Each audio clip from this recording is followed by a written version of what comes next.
गेली 2.5 वर्ष साई रिसॉर्ट बाबतीत पोपट किरीट सोमय्या आरोप करत होता की साई रिसॉर्टशी माझा संबंध आहे। न्यायाधीशांनी विचारले की सदानंद कदम यांना तुम्ही एवढे दिवस तुरुंगात का ठेवलं, यावर ईडीच्या वकिलांनी शरणागती पत्करली। काल कोर्टाने आम्हाला सांगितले की परवानगी बाहेर जर बांधकाम असेल तर स्वखर्चाने तोडू। तसेच कोर्टाने काही निरीक्षण नोंदवले की सरकार यंत्रणांचा यात गैरवापर झाला आहे।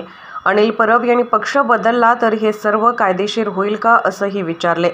सोयीस्कर अशी प्रकरणे तुम्हासमोर आणताय असं कोर्टाने निरीक्षण नोंदवलं आहे। केंद्रीय मंत्र्यांवर झालेली कारवाई कशी दाबली याचा उल्लेख केला। किनारपट्टीवर झालेल्या बांधकाम नियम उल्लंघन झाले त्याचा रिपोर्ट सादर करण्यास सांगितले। म्हणजे या पोपटामुळे कोकणातील पर्यटन व्यवसाय उद्ध्वस्त होईल। काहीही केले नसताना त्रास दिला गेला। आम्हाला चोर ठरवणाऱ्यांनी उत्तर दिले पाहिजे। मानहानीचा 100 कोटीचा दावा दाखल केला आहे, अन्यथा कपडे उतरवण्यास तयार राहा। सुप्रीम कोर्टात ईडीने शरणागती पत्करून सदानंद कदमला सोडून दिले आहे। सोमय्यांनी 100 कोटी द्यायला तयार राहावे, अन्यथा नाक घासून माफी मागावी। अतिरिक्त बांधकाम असेल तर तोडा म्हटले आहे। तपास यंत्रणांचा वापर फक्त विरोधकांसाठी केला जातोय। जे झुकत नाही तर त्यांच्यावर कारवाई केली जाते। मी तिकडे गेलो असतो तर रिसॉर्टवर आणखी 5 मजले वाढवायला परवानगी मिळाली असती। गेले 2.5 वर्ष हा विषय नागडा पोपट किरीट सोमय्या याच्या माध्यमातून वारंवार हा आरोप केला जात होता। या साई रिसॉर्टशी माझा संबंध आहे, माझंच ते आहे। आपल्याला माहिती आहे की या प्रकरणात ईडीने देखील कारवाई केली होती।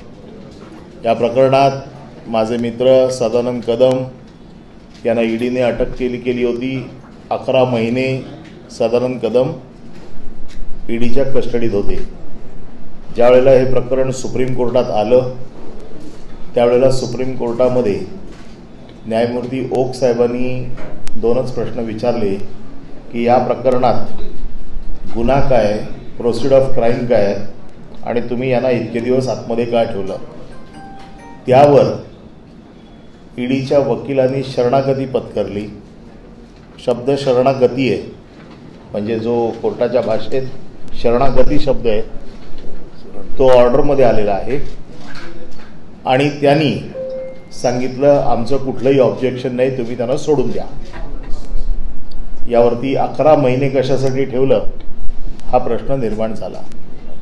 यावर मी येतोच, पण त्याचबरोबर सतत हे रिसॉर्ट गैरमार्गातनं पैसे कमवून बांधलेलं आहे। त्याची ईडीची चौकशी झाली। त्या प्रकरणात कुठल्याही प्रकारचे पुरावे ईडीला सापडले नाहीत।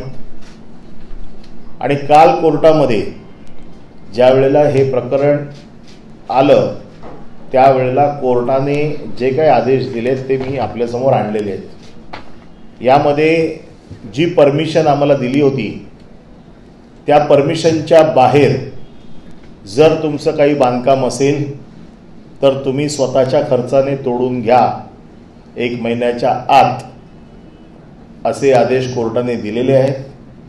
आम्ही देखील सांगितलेलं आहे की जर परवानगी दिली त्याच्या बाहेर जर काही बांधकाम असेल तर आम्ही स्वतः तोडू। आम्ही अधिकाऱ्यांशी बोलू आणि त्याच्यामध्ये जर आम्हाला काही आढळलं की अतिरिक्त बांधकाम काही आहे तर आम्ही स्वतःच्या खर्चाने तोडू। याचा अर्थ असा होतो की आम्हाला परवानगी दिलेली जेवढी आहे तेवढं बांधण्याचा अधिकार त्या सदानंद कदमांना होता।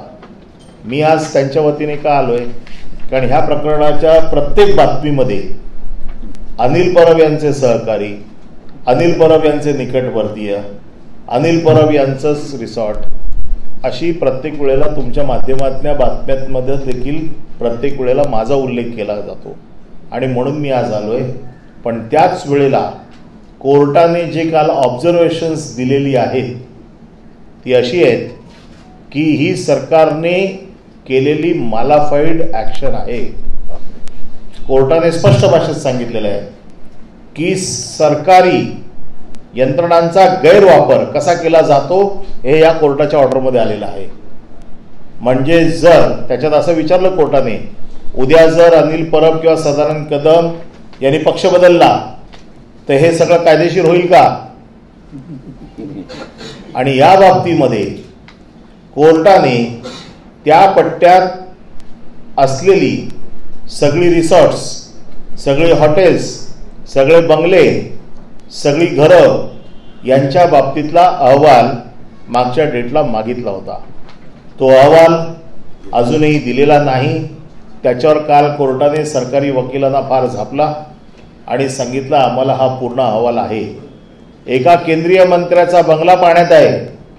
कोर्टाने काल असंही सांगितलं आम्हाला ते माहिती आहे, परंतु तुम्ही सोयीस्कररित्या तुम्हाला ज्यांना त्रास द्यायचा आहे तेवढ्याच लोकांची प्रकरणं फक्त घेऊन पुढे जात आहेत. ही कोर्टाची कालची ऑब्झर्वेशन्स होती.